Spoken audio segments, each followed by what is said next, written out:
Oh, oh.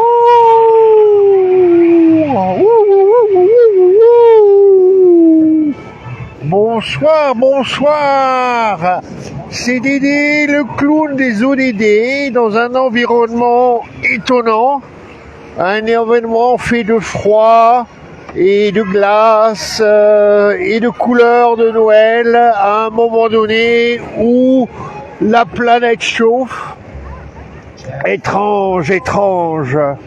Vous allez probablement essayer de vous dire, mais où est-il bien ce Dédé, le clown des ODD, ce soir, devant cette patinoire de Noël?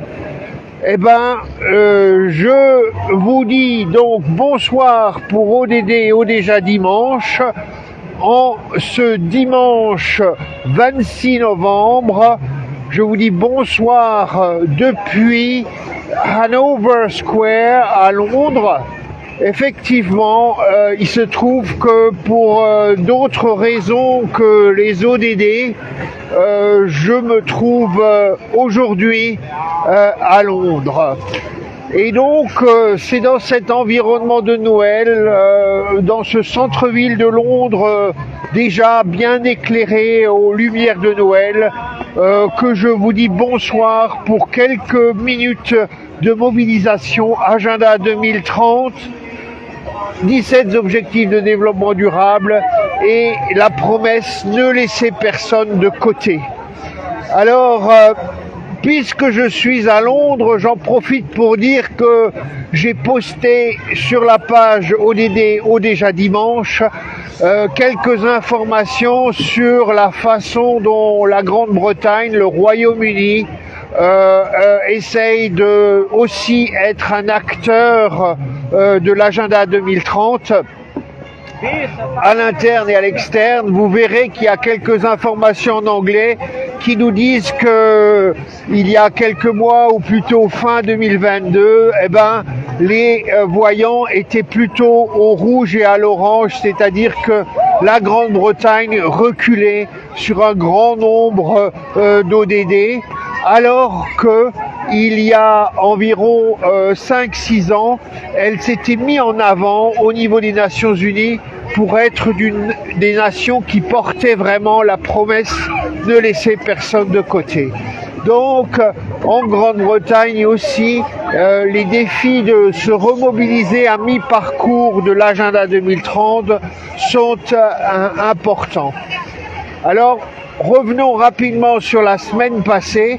La semaine passée, on s'est quitté en se disant le 20 novembre, c'est la journée internationale des droits de l'enfant, la journée universelle de l'enfance, et que plein de mobilisations ODD et droits de l'enfant allaient être connues, mises en évidence, et j'espère que vous avez pu vous mobiliser pour cette journée des droits de l'enfant.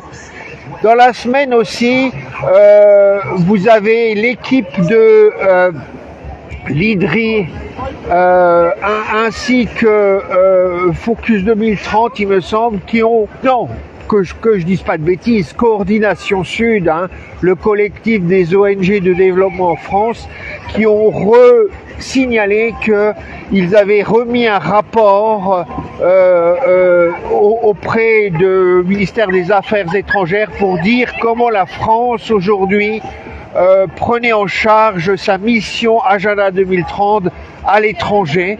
Et donc je vous renvoie à ces postes donc qui reprennent les éléments de coordination sud et du think tank IDRI pour évidemment dire qu'il y a des choses à améliorer en termes de mobilisation de la France pour les pays donc à l'extérieur de la France, notamment la solidarité avec les pays au sud du monde.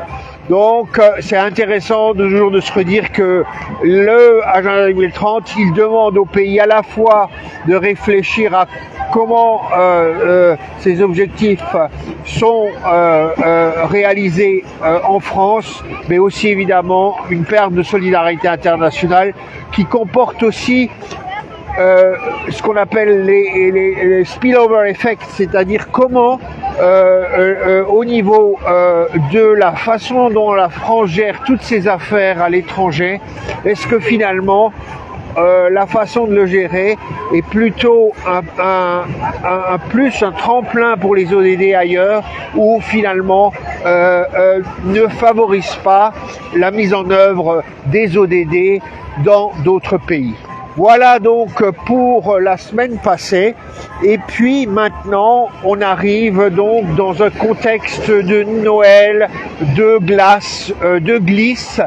On arrive dans la semaine où la COP28 va commencer, cette fameuse, ce fameux rendez-vous pour finalement essayer de dire allez, les pays à l'échelle du monde s'engagent pour faire les efforts nécessaires pour limiter au grand maximum le réchauffement climatique. Et certains disent que cette COP est peut-être la dernière où un accord pourrait permettre dans un certaine limite à pas tenir forcément, mais vraiment à se rapprocher de la limite des 1,5 degré. Donc il y a beaucoup de demandes, il y a beaucoup de collectifs qui aujourd'hui mettent en avant leurs appels concernant la COP28 au sujet de ce qu'on appelle le fonds pour loss and damages. Donc en français, je ne sais même plus maintenant comment on dit ça, mais donc il y a ce fameux fonds pour les indemnisations concernant entre guillemets l'impact qu'aura le changement climatique sur les pays du Sud, mais qui est provoqué par le Nord. Donc comment le Nord assume sa responsabilité concernant les dommages qui vont être et les pertes qui vont être réalisées et qui vont pas se concrétiser, mais finalement être provoquées par le réchauffement climatique. Donc on rentre dans 2 semaines de la COP28 où évidemment toujours le lien entre accord de Paris et Agenda 2030 sera discuté. Aussi, évidemment, le lien entre prise en compte des droits de l'homme et toutes les mesures liées à l'Agenda 2030. Va-t-on prendre des mesures drastiques qui finalement vont pas respecter les droits de l'homme, ça aussi, ou les droits humains, pardon, ça aussi est une question.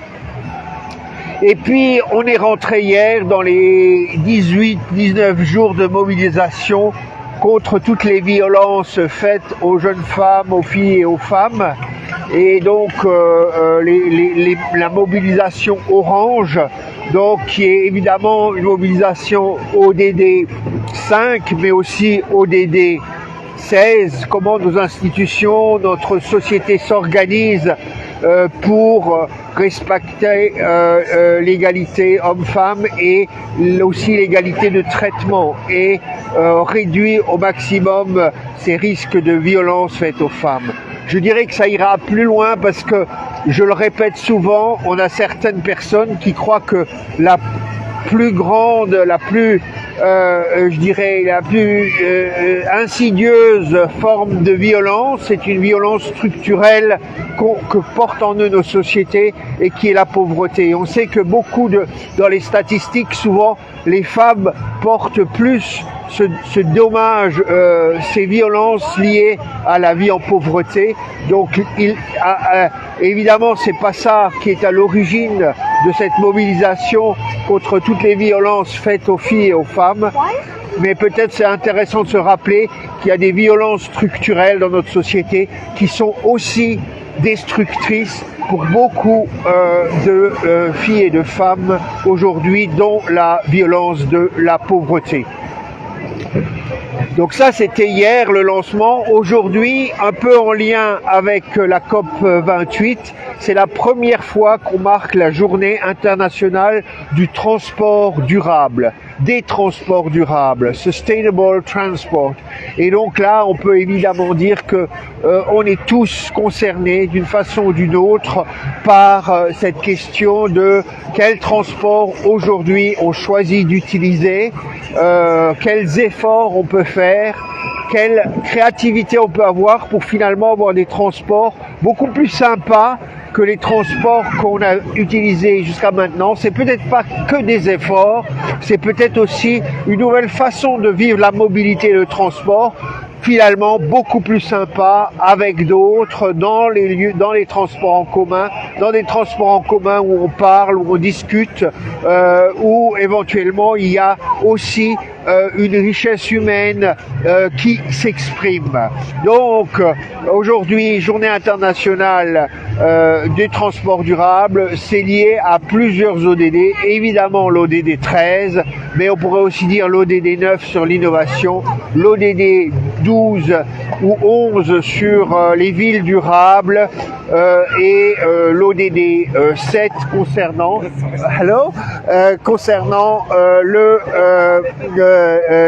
la consommation énergétique. On pourrait aussi dire l'ODD 12 avec la consommation responsable. Donc on est consommateur de transport. Bonsoir. Hello. Hello. Are you happy? Skating, ice skating? Vous êtes français peut-être? Non. Ok, d'accord. Ok, yeah. Ok, so enjoy. Ça voilà, donc on a avec nous pas mal de monde qui disent oh bonjour, bonjour, voilà, hello, enjoy, yeah. Donc voilà, hein, et quelque part on espère que les glissades sur la glace, même si là c'est un peu artificiel au milieu de Londres, ça reste quelque chose, une expérience humaine que nos petits-enfants pourront vivre et pas seulement réservée à une partie très privilégiée qui de toute façon pourra tout se payer dans n'importe quelle condition. On sait bien que par exemple il va y avoir des jeux asiatiques d'hiver en plein milieu du désert. Donc le monde a toutes ses complexités et contradictions. Voilà, donc depuis Londres, encore une fois, je vous dis, continuez à rester mobilisés pour cet agenda 2030. Il y a encore devant nous, je crois, un rendez-vous des rencontres du développement durable, peut-être même deux, mais je sais que le dernier est en décembre. Ça, c'est pour la France, hein, donc avec Open Diplomacy. Il y a cette semaine aussi un forum 3.0 dont on avait parlé début septembre pour la France, qui a lieu, si je me trompe pas, en Tunisie ou au Maroc. Maintenant j'ai un petit doute, mais vous trouverez ça sur les réseaux sociaux.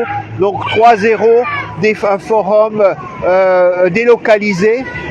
Donc, et on continue à rester mobilisé avec la COP28, avec la question du transport. Il y a aussi évidemment le 1er décembre, Journée internationale de lutte contre le sida. Ça reste un défi pour beaucoup de gens aujourd'hui dans le monde, de vivre avec le sida, de se protéger de l'infection, et on peut aussi penser à tous ceux qui ont payé le prix de leur vie par cette maladie, ce virus, et nos difficultés à y répondre correctement assez vite. Voilà donc une semaine chargée. Je vous dis à très bientôt dans une semaine. On sera, je crois, le 3 décembre. On sera, là on est à un mois de Noël, on se rapprochera de Noël, mais on se rapprochera aussi du 75e anniversaire de la Déclaration des droits humains qui s'est tenu à Paris. Donc on sera sûrement avec un numéro spécial droits humains dimanche prochain. Aujourd'hui c'était glace et COP28. Étrange, n'est-ce pas? Allez, à très bientôt. Et puis depuis Londres, hein, donc n'oubliez pas, la Grande-Bretagne aussi doit se mobiliser pour l'agenda 2030. Elle essaye de le faire. Et vous avez quelques documents sur ODD déjà dimanche pour vous informer. À bientôt! faites attention à vous.